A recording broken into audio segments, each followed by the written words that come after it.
Welcome back to Inside Europe. We're at the heart of the European Parliament in Strasbourg this week, and joining me are two MEPs, Martina Anderson and Jean Lambert. Now, there was a report that came out this week from Policy Exchange, a think tank, which said that the Ireland should seriously consider leaving the European Union alongside the UK ensure fostering relationship with the UK as a priority over the EU. The sentiment behind that was that Ireland would struggle to get a good deal from the EU when they're negotiating with the UK as part of the Brexit process. Now, Martina, obviously this is a good time to come to you.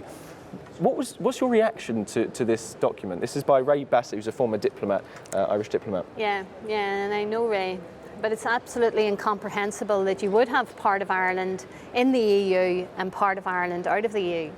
But let there be no doubt, the solution to that problem is not for Ireland to leave the EU, but is for instance, Sinn Féin has made a case for designated special status for the North to remain in the EU. So it's about the island of Ireland remaining in the EU. And why is that important?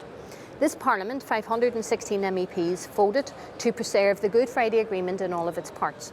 The Good Friday Agreement has three strands. One is the Assembly in the north of Ireland, the strand two is the All-Ireland Assembly between the north and the south, and the three is the east-west.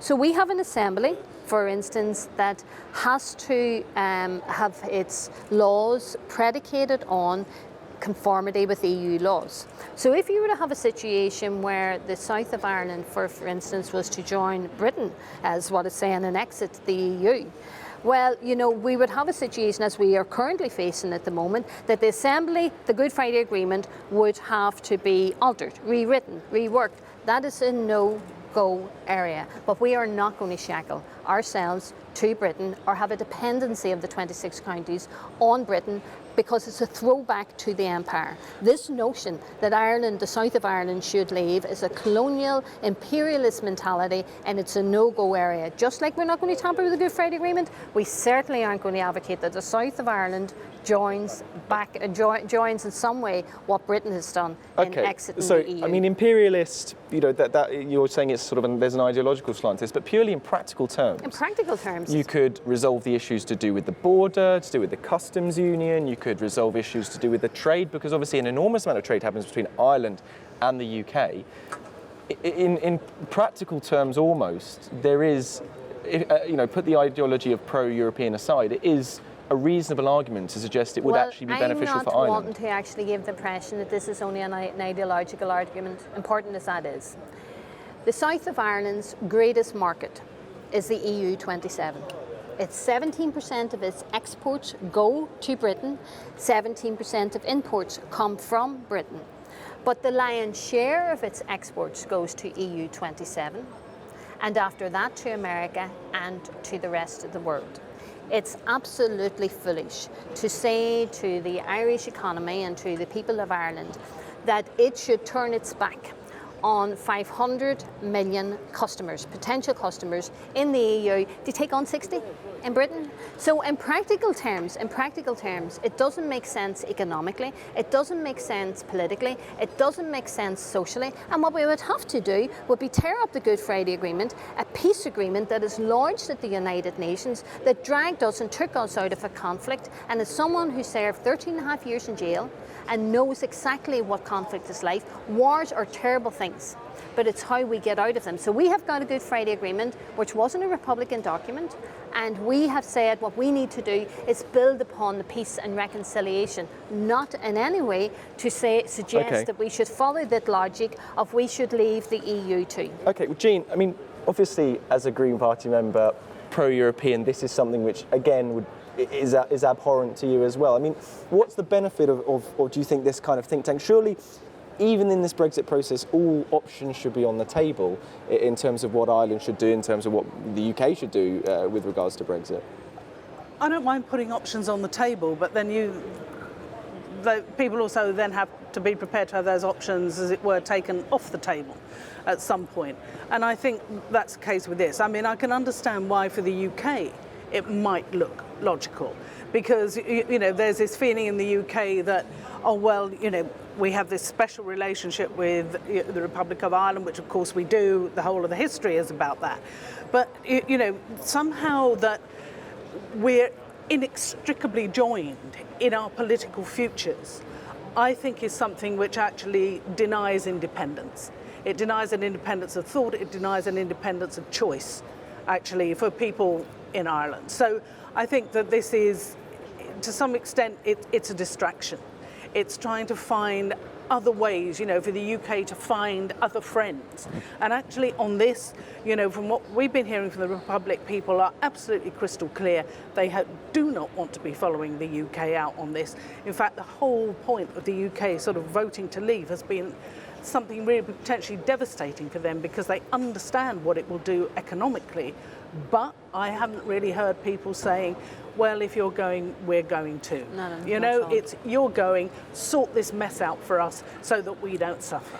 One of the things which has been said is that Ireland's sort of low tax economy, it attracts a large number of big businesses from around the world, particularly in the context of when the UK leaves, the EU loses a massive contributor to the finances. First off, Ireland's going to become a significantly larger contributor to the EU budget, likely because of having the recalculation of the budget. And secondly, in terms of what the EU's trajectory in terms of tax policy, Ireland's low tax economy, which is attracting all this big business, which is attracting all this economic growth, is surely going to be under threat. So is there not, to a certain extent, some kind of wariness towards the EU in terms of where it's going and the Ireland's place in it in terms of the kind of contributions that it's going to have to cough up? Well, I can tell you, we didn't need Brexit to be weary about the EU. We had a banking crisis in Ireland, and Europe's role in that and what it subjected the people of the south of Ireland to do. But it's recovered from that now, though. No, I mean, that's a nonsense too. Now, don't sort of buy into that. It has recovered from that. There are many, many problems. Just look at the housing shortage in the south of Ireland, where a lot of people had their houses taken from them, and as a consequence of all of that and the lack of investment, social investment, what that did to Ireland. But let's be very clear. Brexit will damage Ireland, north and south, and it will be up to the EU to put a financial package in place, because whatever about what you're saying with regards to trade and the low sort of tariffs that are there, and the standardisation of whatever about all that, there's something much more fundamental at stake here, and that is the potential of a hard border being stuck in the middle of Ireland, and an increase in tariffs and barriers for those people in the north. And if you have a hard border in Ireland, I don't believe it's one or both, or one or nothing, because I think what people have looked at is looked at the border in Ireland, but they haven't looked at the Irish Sea. The Irish Sea and the sea is where you're going to get the contamination to the single market. So going back to your point in terms of the damage that would be done to Ireland, there is without doubt a role for the EU to help in many ways to assist with regards to what's going to happen with the East-West relationship. So we have to ensure that within the withdrawal agreement, and that's what this Parliament voted for. This Parliament voted for the unique and special circumstances of Ireland to be taken into account in the withdrawal agreement. It did say that there would be no hardening of the border in Ireland, and it did say, for instance, it would preserve the Good Friday Agreement. So there isn't a worry about the trajectory of where EU tax policy is going in particular.